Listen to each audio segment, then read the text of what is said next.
Hello, my name is Wyatt Long, and today I'll be demonstrating on an FPGA board how I programmed a 2-bit counter using a 7-segment display to output our hexadecimal value, using Verilog and quarters prime to program our design.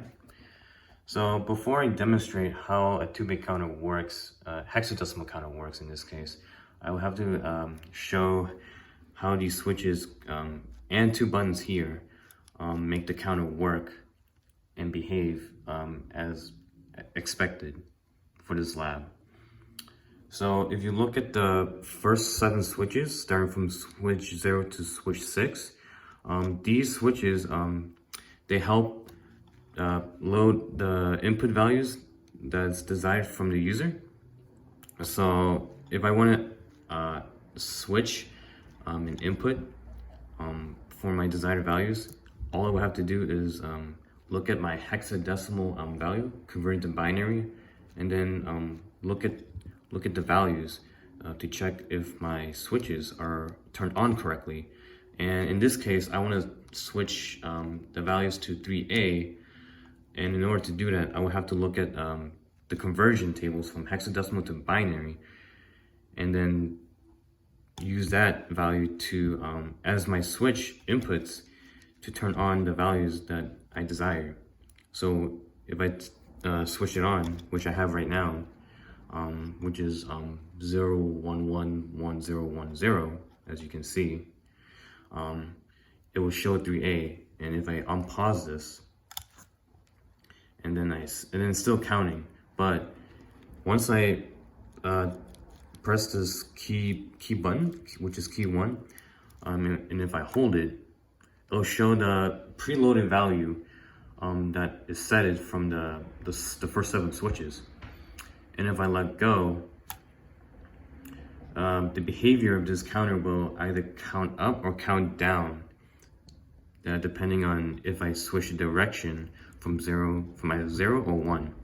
In this case, this switch right here dictates where the counter will either count up or count down.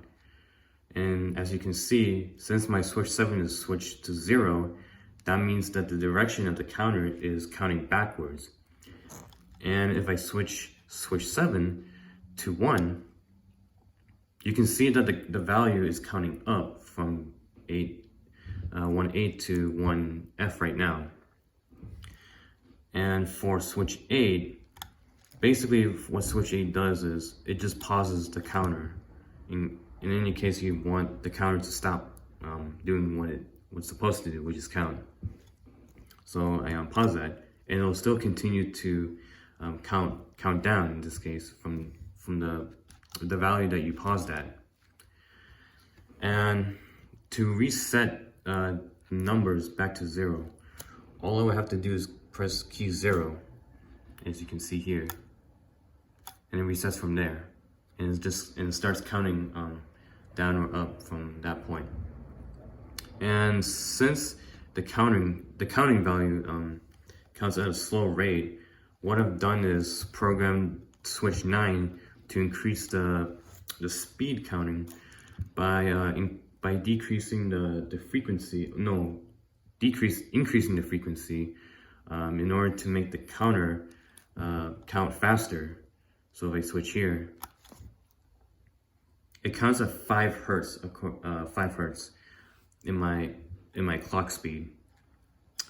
And if I slow down the count, all I have to do is switch it to 1 hertz, which will count at 1 sample per second in this case. And if I speed it back up, 5 hertz will count at 5 samples per second.